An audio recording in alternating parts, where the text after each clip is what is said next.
Welcome back. Now, South Africa's unemployment rate has decreased slightly between October and December of 2022. It dropped to 32.7% from 32.9%. But considering discouraged South Africans who are not actively looking for work, the country's unemployment rate is now at 42.6%. So what does this all mean? Let's speak to Labour consultant Tony Healy, who joins me this afternoon for this conversation. Tony, a pleasure talking to you. Looking at the stats, I mean, what exactly is it telling us in terms of the unemployment rate, the economic growth, and also where we're headed to in terms of curbing joblessness in this country? Yeah, well, good afternoon. I think it's telling us what it's been telling us for the last 20 years, which is we're doing very little to make a dent in the very high unemployment rates we've had in this country for in excess of 20 years. I think in fairness to government, they inherited an unemployment rate in excess of 20% in 1994, but it could be argued that it's really almost close to doubled since then. Also, there's talks about, people who are unemployed yet not looking for work contributing to this number and the stats. Just further elaborate for us on how that works. Are these discouraged South Africans who have given up altogether for seeking employment? Yes, so that's the so-called expanded definition of unemployment, which means if you include in the statistic everybody who has given up hope almost of finding a job and has stopped looking for employment, that means that the true unemployment rate is over 40%, which means that more than 4 out of 5 South Africans is unemployed. And I think that's the more important figure that you need to look at. I mean, even with these slightly improved numbers, we still have nearly 8 million unemployed in this country, and that puts us amongst the worst in the world. I want to also talk about what came out just last week. The pace of job creation here, Tony, is expected to moderate in 2023 before then rising quite gradually over the medium term. The National Treasury said this in its budget review, which was released last week. Now, when you talk about the pace of job creation, is it something that South Africans need to be optimistic about, or not anytime soon? You gave that reflection that we are where we were exactly 20 years ago. Yeah, and another way to look at it is that we have almost 2 million more unemployed this year than we had 10 years ago.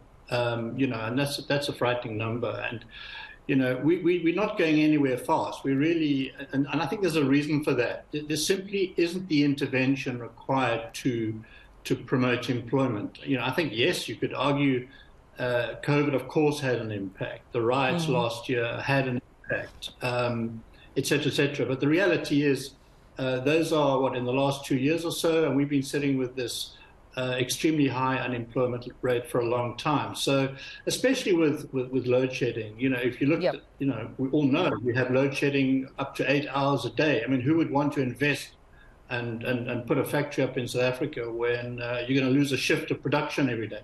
You're absolutely right, because the central bank also supporting what you're saying, Tony, that due to this electricity crisis, we are bleeding approximately 899 million rand a day. 899 million rand a day. And one then wonders, how exactly are we supposed to go about creating jobs, building the economy up when we're losing millions? It looks like numbers, but these are millions and millions of rands in loss and revenue loss daily. Absolutely, and you need to grow your way out of unemployment, and there simply isn't the environment for that to happen. There's a lot more government can do. There's a lot more government should be doing. It's not treated, I think, and I've been arguing this for a long time, it's not treated with the necessary degree of urgency.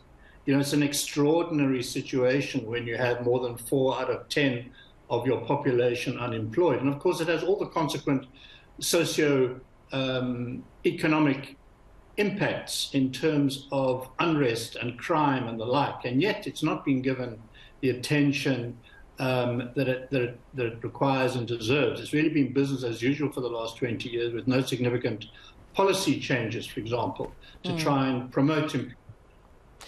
Tony, is the 350 Rand grant enough? Yes, we understand government's stance in trying to cushion the poor, against, high costs of, living, whether it's in food baskets, inflation rates, fuel prices going up, that in, effect, affecting transport costs. Is it enough still, or is there more that can be still done by government?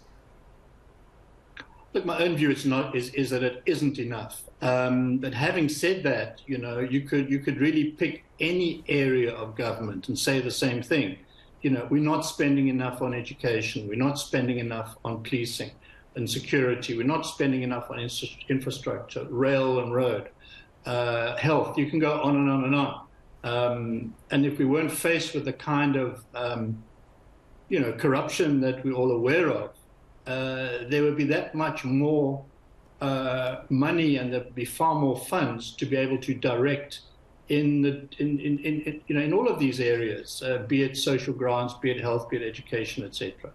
So we should expect even more public sector union strikes here, because, quite a number of them have been threatening strike action, obviously, talking more about the interests of public workers. We could talk here about, teachers, whether it's healthcare workers, members of the SAPS, you name it. So we're seeing a lot of that, and I suppose I'm asking if we should expect more of such strikes. Yes, I think we will. And one often hears the criticism that the public sector is bloated.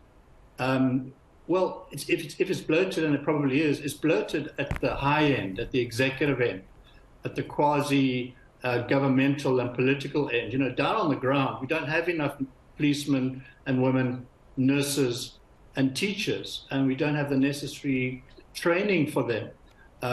There are over 200,000 vacancies in the public sector in those areas.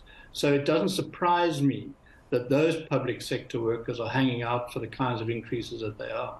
Well, I appreciate you speaking to me about this, Tony. That's where we'll leave it for this afternoon. Labour consultant Tony Healy, thank you so much for your time. And I suppose, even though it's a slight decrease we're seeing here, just in terms of that dip, it still doesn't negate the fact that over 8 million South Africans are still unemployed, and most who've been trying for the longest time to seek employment, having been discouraged, giving up, not even making an effort, is further exacerbated, I suppose, by load shedding and hundreds of millions of rands being lost daily due to load shedding and these blackouts in the country. One can only imagine what those who are hopeless must be feeling at this point. So we'll continue having these conversations just to try and understand where not only government is, but also the private sector is in terms of our economic growth and job creation.